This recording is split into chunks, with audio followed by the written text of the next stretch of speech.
सराव संच 1.2 मधलं 11वं उदाहरण आहे. उदाहरण पहा. त्रिकोण एबीसी मध्ये AB बरोबर AC, कोण बी व कोण सी चे दुभाजक बाजू AC व बाजू AB यांना अनुक्रमे बिंदू D व E मध्ये छेदतात. तर सिद्ध करा की रेख ED समांतर रेख BC. तर हे सिद्ध करत असताना आपल्याला इथे आकृती काढणं गरजेचं आहे. आता आकृती दिलेल्या माहितीवरून आपल्याला इथे आकृती काढावी लागेल. पहा आकृती कशी काढायची आहे ती. तर त्रिकोण एबीसी घ्यायचा आहे. AB आणि AC बाजू समान लांबीच्या घ्यायच्या आहेत. पहा अशा पद्धतीने आपण घेऊ ही AB आणि ही AC बाजू घेऊ अशी. तर ह्या एकरूप दिलेल्या आहेत. इथे पहा नाव देऊ आपण. हा त्रिकोण A B आणि C. तर याच्यामध्ये ही AB बाजू सारख्या खुणाने दाखवतो मी ते आणि AC बाजू एकरूप आहेत. कोण B व कोण C चे दुभाजक म्हटलेलं आहे. कोण B आणि C चे दुभाजक आपल्याला आता इथे घ्यायचे आहेत. पहा कोण B चा दुभाजक पहा. कोण B चा दुभाजक इथे दाखवतो पहा. कोण B चा दुभाजक आणि कोण C चा दुभाजक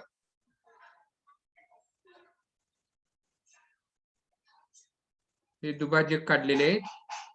तर हे अनुक्रमे पुढे सांगितले AC ला आणि AB ला D व E मध्ये छेदतात. म्हणजे इथे D बिंदू येईल आणि इथे E बिंदू येईल आणि इथे काय सिद्ध करायला सांगितले पहा. रेख ED समांतर रेख BC म्हणजे हे ED जोडावं लागेल. Just minute. हे ED समांतर रेख BC हे आपल्याला सिद्ध करायचं आहे. तर इथे आकृती आपण काढलेली आहे. हे कोण दुभाजक आहेत हे आपण सारख्या खुणाने इथे दाखवूया.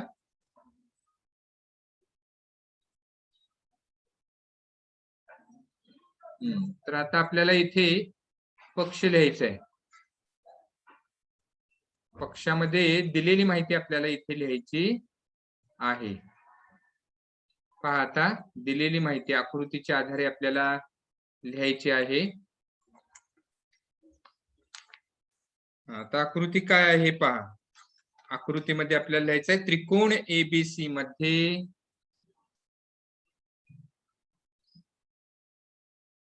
त्रिकोण ABC मध्ये किरण बीडी हा आता इथे दिलेला आहे. ते त्रिकोण ABC मध्ये वरचे लिहिलेच चालते. AB बरोबर AC, AB बरोबर AC, कोण B व कोण C चे दुभाजक हे आहे तसं लिहिलं तरी चालतं. इथे दिलेला भाग आहे तो. कोण B व कोण C चे दुभाजक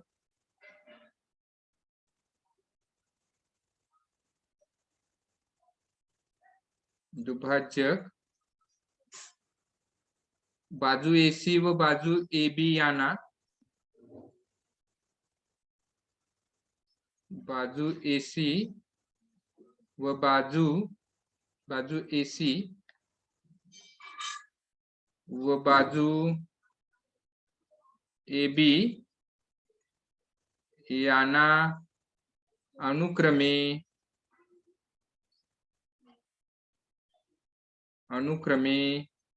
बिंदू D व E मध्ये छेदतात.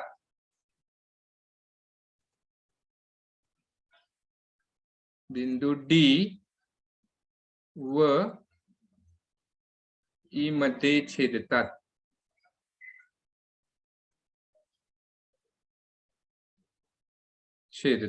तर हे झालं पक्ष.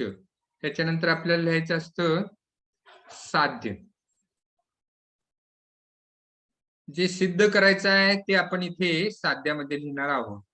काय सिद्ध करायचं आहे? तर रेख ईडी समांतर रेख बीसी, रेख ईडी समांतर रेख बीसी. तर जे सिद्ध करायचं आहे तर ते आपल्याला इथे साध्यामध्ये लिहायचं आहे. तर इथे आपण पक्ष लिहिला, साध्य लिहिलेलं आहे. त्याच्या अगोदर आपण इथे आकृती काढलेली आहे. आता आपल्याला सिद्धतेचा भाग लिहायचा आहे. इथे आपण सिद्धता घेऊ.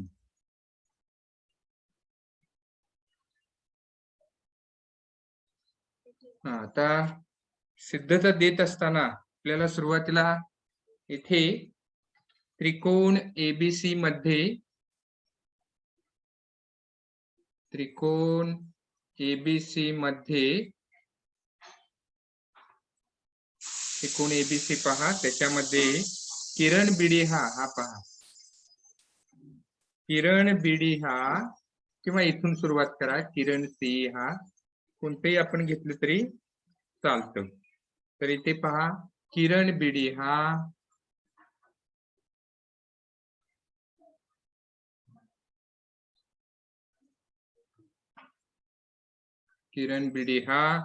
कोण एबीसी चा दुभाजक आहे. कोण एबीसी चा दुभाजक आहे. आणि हा दुभाजक असल्यामुळे ही माहिती लिहिल्यामुळे आपण आता इथे त्रिकोणाच्या कोण दुभाजकाचा गुणधर्म वापरायचा आहे. शॉर्टकट मध्ये त्रिकोणाचं चिन्ह लिहितो. त्रिकोणाच्या कोण दुभाजकाच्या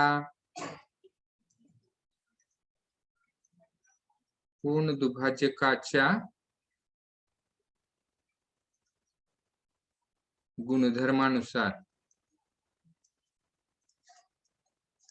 आता त्रिकोणाच्या कोण दुभाजकाचा गुणधर्म काय आहे, कोणती गुणोत्तर आपल्याला समान घ्यायचे आहेत, तर हे लक्षात येणे इथे गरजेचं आहे. त्रिकोणाच्या कोण दुभाजकाच्या गुणधर्मानुसार गुणोत्तर बघा कोणती आपल्याला समान घ्यायचे आहेत.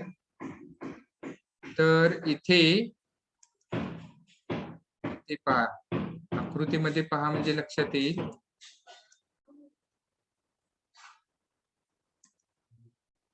इथे हा दुभाजक आहे. तर इथून बी न सुरुवात केली तर बीए छेद बीसी, किंवा लिहिताना आपण एबी लिहू. इथे एबी छेद बीसी, एबी छेद बीसी बरोबर.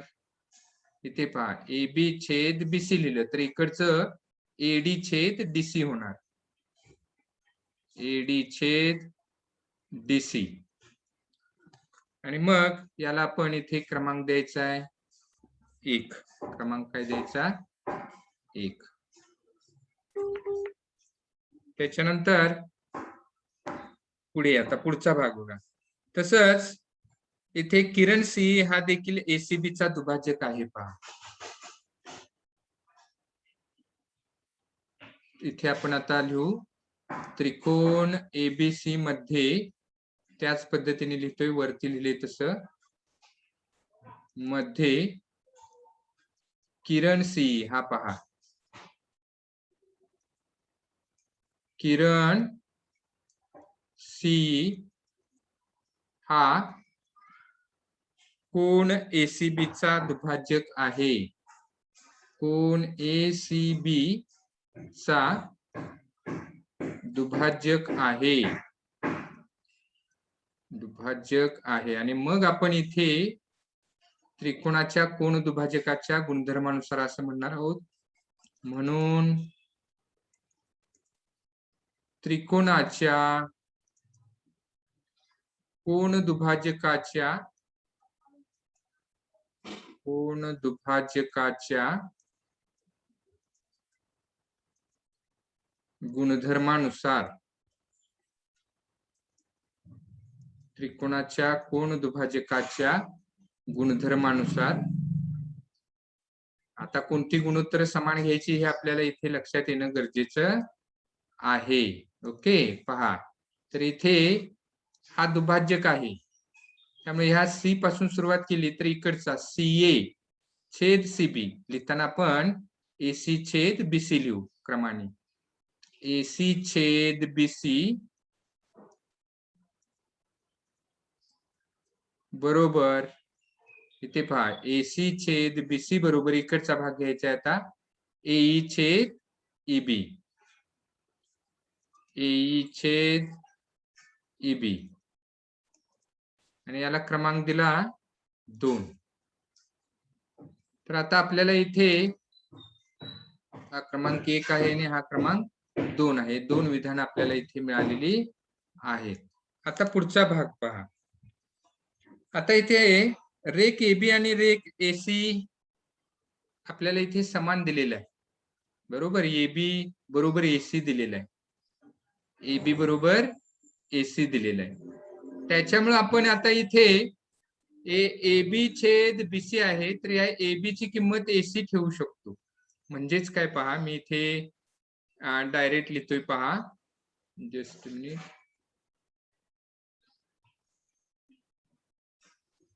AB छेद BC बरोबर इथे पहा AB ची किंमत मी AC ठेवणार आहे. AC छेद BC, AC छेद BC इथे पहा हे आपण घेतलेलं आहे. फार तर मी इथे परंतु इथे म्हटलं तरी चालेल. AB छेद BC बरोबर AC छेद BC. ते कारण काय लिहितोय पहा, मी कारण लिहितोय हे AB बरोबर AC आहे. AB बरोबर AC का तर पक्ष हे आपल्याला पक्षामध्ये दिलेलं आहे. आणि मग याला क्रमांक देतोय मी 3. याला क्रमांक दिला 3. ओके, मी इथे लिहितो परंतु AB छेद BC बरोबर AC छेद BC. फक्त इथे AB ची किंमत AC ठेवलेली आहे, दोन्ही समान आहेत म्हणून त्याला 3 विधान म्हटलं. आता विधान 1, 2 आणि 3 चा जर विचार केला तर आपल्याला याच्या आधारे काय म्हणता येईल पहा. विधान 1, 2 आणि 3 वरून तर इथे बाजू समान आलेले आहेत पहा. कोणत्या बाजू समान आलेल्या आहेत तर इथे AB छेद BC पहा आणि इथला AC छेद BC हे समान आहेत. हे आपण इथे सांगितलेलं आहे, तिसऱ्या विधानामध्ये सांगितलेलं आहे की हे दोन्ही समान आहेत. इथले पहा एक गोल केलेले हे दोन्ही इथे समान आहेत. म्हणजेच या विधानाची इथे पहिल्या आणि दुसऱ्या विधानाची डावी बाजू समान आहे, म्हणून उजवी बाजू समान घ्यायची आहे, हे लक्षात ठेवा. म्हणजेच AD छेद DC बरोबर पहा मी पुढचं विधान काय लिहितोय. AD छेद DC बरोबर AE छेद EB. AE छेद EB आणि याला आपल्याला कारण लिहायचं आहे विधान 1, 2 व 3 वरून. 1, 2 1, 2 व 3 वरून.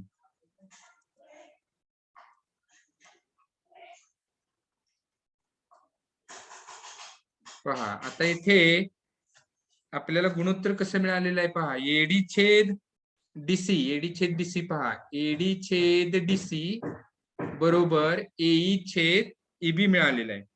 म्हणजे ही दोन्ही गुणोत्तर समान आलेली आहेत. कोणती गुणोत्तर समान आलेली आहेत पहा. इथे AD छेद DC बरोबर AE छेद EB ही गुणोत्तर समान आलेली आहेत. म्हणजेच प्रमाणाच्या मूलभूत प्रमेयाचा व्यत्यास आपण जर इथे वापर केला तर ही ED BC ला समांतर होणार आहे. आणि म्हणून इथे आपल्याला आता पुढे लिहायचं आहे प्रमाणाच्या मूलभूत प्रमेयाच्या व्यत्यासानुसार आपल्याला काय लिहायचं आहे पहा. म्हणून प्रमाणाच्या मूलभूत प्रमेयाच्या व्यत्यासानुसार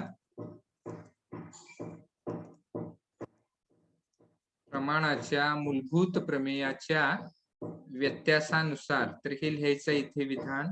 प्रमाणाच्या मूलभूत प्रमेयाच्या व्यत्यासानुसार इथे आपल्याला रेख ईडी समांतर बाजू बीसी मिळणार आहे. रेख ईडी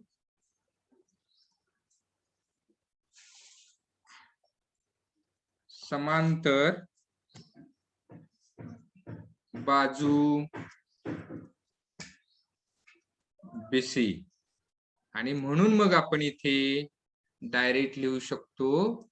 काय लिहू शकतो पहा, तर रेख ईडी समांतर रेख बीसी. बाजू म्हणजे इथे आता मी इथे रेख लिहितोय, जसं साध्यामध्ये दिलेलं आहे तसं लिहायचं आहे. रेख